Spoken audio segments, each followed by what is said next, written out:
So coming up from the lower bay of the entry hall, this is about as far as this is that visor section. This is as far as this rock wall has gotten. All these stairs and everything are unfinished, and this whole middle bay is all unfinished. There's a drain pipe coming in from under there. So I'm focusing on the water drainage, as well as digging out some of this dirt here, so that it's not all filling up the space. So I'm going to dig out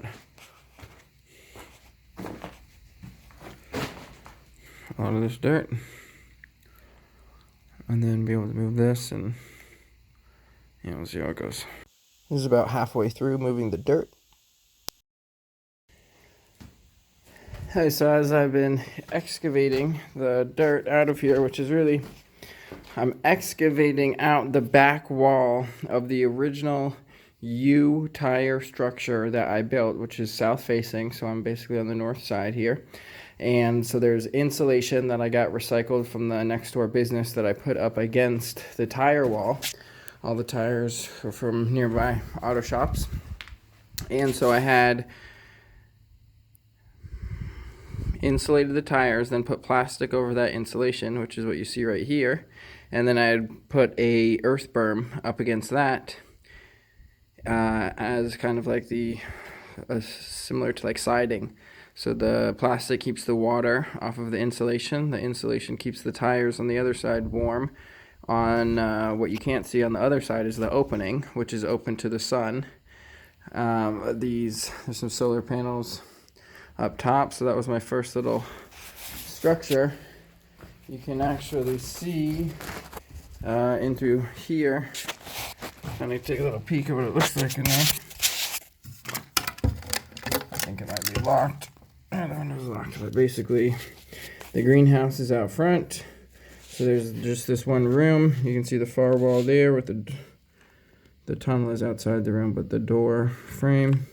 This one little room is what I stayed in. Then there's a greenhouse out front, which has the fireplace in it. So this was all covered in dirt, and you can see right here is basically the back corner where you've got a wall, and then right here it starts to turn in that way. So that's going towards the that's basically the top corner kind of right here of the structure. So I'm digging all of this dirt out, and then I'm going to cover all of that with stone. So it'll still be an insulated wall, but it'll just be stone on this side. This side will basically be a thermal buffer zone. And then this one post here is structural. So I just got to leave enough dirt. Funny, this was actually a post put in for satellite internet that someone else installed there, and then it turned into a structural support for this building here. That's how I roll. So I'm going to partially excavate it and then leave enough dirt that will keep that in place, and then I'll end up rocking around it. So I just got to take a bit more dirt out in order to be able to rock all the way around to that rock face, and then it'll be all encased in rock. And all of the dirt, I'm just basically putting it out here. There was a low spot here, so I'm leveling it out with dirt, and just trying to make sure I'm not pushing more water towards the wall is all. So that's all for now. So before I just dug back the berm to put that EPDM on up top, all of this was covered. So you couldn't tell from up top where the back end of the Earthship stopped, where the insulation stops, and where the earth berm starts. So when that guy came to install this pole here, I just kind of guessed where it was, but just look how close it is. Like, he had to dig a hole that was probably about out to here, and the edge of the thing is within 8 inches. So basically what I'm doing now is I'm trying to cut the dirt back. Basically the way that I cut the dirt back is what's going to shape the wall. So I'm trying to find the balance. The more I cut back, the bigger the room is. But I don't want to undermine this post because that is structural. And all it has in there, it's got a couple layers of cement. He didn't even mix the cement, he just put dry cement in. I watched him do it in a couple different layers, like dry cement, then dirt, then dry cement. So anyways, I'm just going to cut back a little more, probably another 40 gallons, 30 gallons maybe. And then I'll be ready to rock this whole face. So I've reached the cooling tube of the original Earthship structure. Looks like plastic goes around it. Here are these original insulation panels. And then, is this it? That, what is in there? Light on. Turn this light on. Oh yeah, so I had a bunch of these smaller tubes in the bigger tube, because the bigger tube I just got pieces recycled. So there's like a bunch of smaller tubes in there. So basically this runs along this line, and then it comes out right over here underneath all this junk, but inside the wall. So right now it's all closed up basically on either side, because there was like a snake that got in at one point.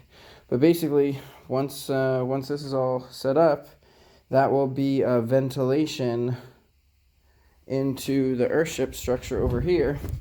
And so basically there's two openings from the entry hall to the Earthship structure. One is this window, which can open up, and then one would be the cooling duct. So just between the two, if you just had those two open, most likely you would get a bit of airflow, depending on what the heat is doing. But anyways, just wanted to show that, because I'm gonna now, that's gonna be my end point for digging for all of this. So now I'm gonna cover up all this plastic with rock. I'm gonna end up cutting that pipe short, but I don't want to do it yet because it could rain again. The last rainstorm, it was just like a couple days, and it wasn't too serious, but it filled that up more than twice. So it was like over 100 gallons just from that little bit of drainage there. So up next, I'm gonna rock all this up, and then I'll get another shot when that's rocked. And if I've got time today, I'll get some mortar on there. So I've got this rocked up about halfway, and I didn't want to go any higher because there's a lot of vertical right there. I don't want anything to collapse, and this is a good amount for one bag of mortar. So the next section will just be finishing off over there later on, but it's pretty much all cut out and ready. So all of these rocks, I just rinse them off with water to get the dirt and everything off and to prep them for mortar. And so now I'll apply the mortar. So here we are after a half bag of mortar mix. So like 40, the other half of this bag. And that was basically all I'm going to get on there for right now. I didn't get a first coat on all of it, like these top areas over here, I didn't get. But I got most of the bottom. The technique here is to just take really small amounts and throw it into the cracks in between the rocks where the holes aren't too big, because if the hole's too big, then it'll go all the way to the back.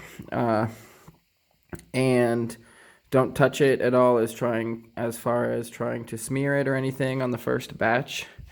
That's for the second batch. And basically, the taller the wall and the more vertical it is, the more risk there is that it might collapse as you're doing it. And so you always want to start at the bottom and work your way up, because if you start at the top and you work your way down and then something at the bottom collapses, the whole thing will collapse. Whereas if you're at the bottom and you put it on and something on top collapses, usually everything that you've already mortared will stay in place and you can put the other ones back up.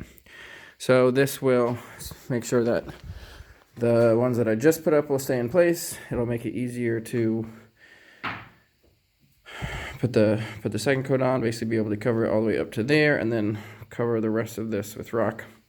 Right now I'm just kind of piecing together some insulation and foaming it in, just to, well, partially to keep it warmer in here so that this mortar will cure better. So I'm gonna put some plastic over that hole, and maybe even that last archway over there, try to foam some insulation in or something like that. But working on sealing up this structure to help help the mortar as this gets more of its foundational work done. Here we are the next morning, and because it was so cold, it didn't get to freezing, but definitely in the 30s or low 40s. And so it didn't really cure. So I covered that hole up a little bit, and I've got more of that covered up. But what I'm gonna start on today is closing up this last arch here. I just got all these tools and stuff are recently all down, organized, or not organized in here. I still need to organize them, but they're at least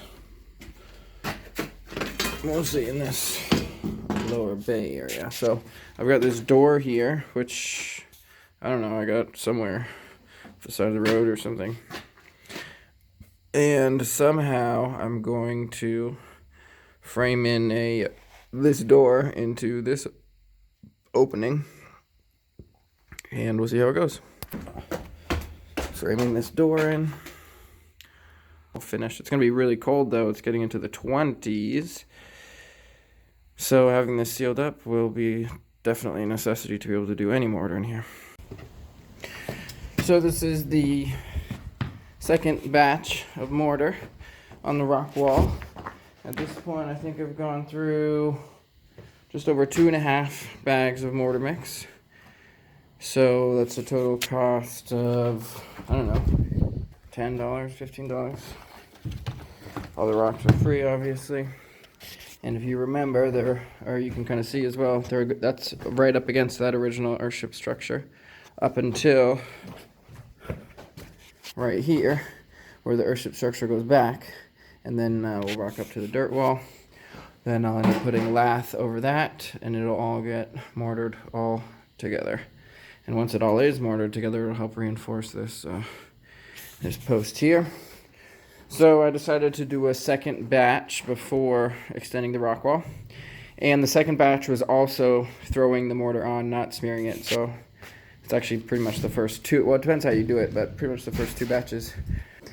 And then, so I'm starting to winterize this room. So I got that little insulation strip up against the gate door to close up that gap, because that was a really big gap.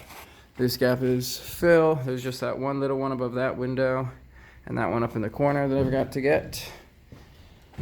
And then the other thing I have been doing is I got this all framed up and got that door in. It's not an insulative door, but thinking at some point it'll probably be a steam room or a sauna on the other side, and so this will be a perfect door for that. But it's this side is mostly sealed. This one is also doing some clanking because of the wind, and it doesn't have a latch. So then this room, well, it's not a really room at this point, but it's all open to the ceiling. But I've been getting up into here, clearing it out a little bit, and then I worked on all of this waterproofing. This was a big piece of EPDM to seal this whole valley here, which was kind of degrading. And then I also got these drain pipes in, so that this area here can drain all the way over to the far side of the hill, which is a new improvement, very good. And fixed all this drainage as well.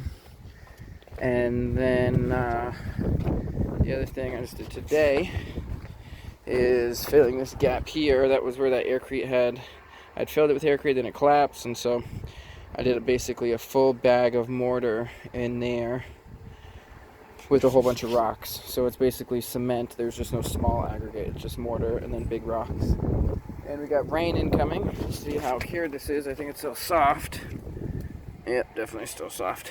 So I've got to cover that up and protect it from the rain as best as I can, which is coming in very shortly. I've got some EPDM to put over it, I think, or something to protect it.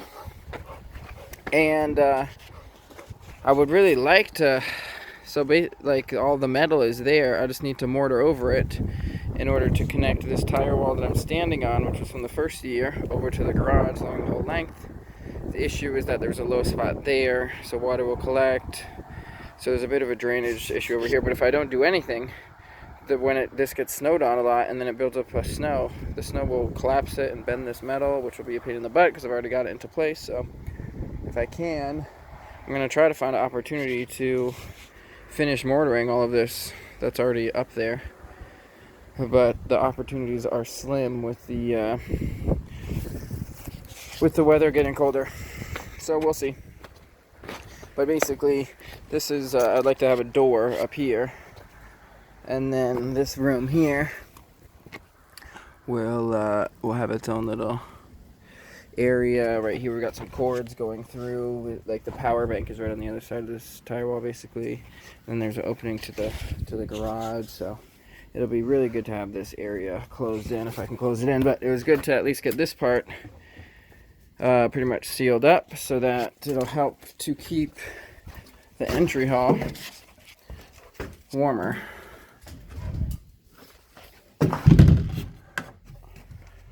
So that's where we're at now.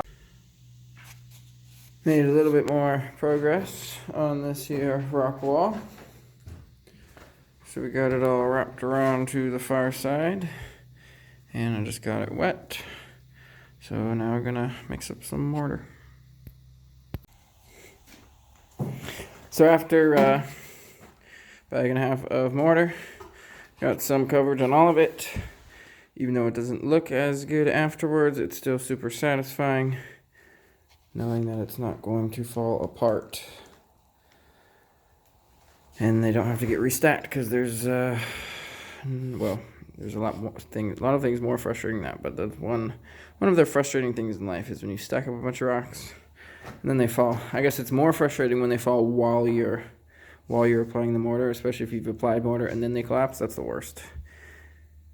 Well, I mean, it could always get worse, you know. But anyways, this is all good. This will be the last video in this little series for this rock wall. It's not done, obviously, but it's to the point where it is done enough where basically all that's going to happen is that hole is going to be covered. Mortar is going to fill all these holes, and then it'll get smeared to be as smooth as the mortar over there. Lathe will get over this, and then the mortar will go directly from this rock wall up to that rock wall. But none of that is a priority, essentially, because with this done that much, it's no longer a priority for me. So now I've got this many rocks left that were separated from excavating the dirt. So now I'll move on to this little intermediate, or this middle section or whatever. I need to figure out a step here and continue that rock wall to make that step and use the rocks to do that, but that will be another video. And you get a good idea for basically $30 for 4 bags of mortar. Transformed this, what started as a big mound of dirt all the way out there, and now all of this area is usable. And once the rocks are moved and once that cement mixer is moved and the space is cleared, this will actually be big enough for the vehicle to drive in and park in here to get it out of the elements. So that's all for this video. I'll see you guys later.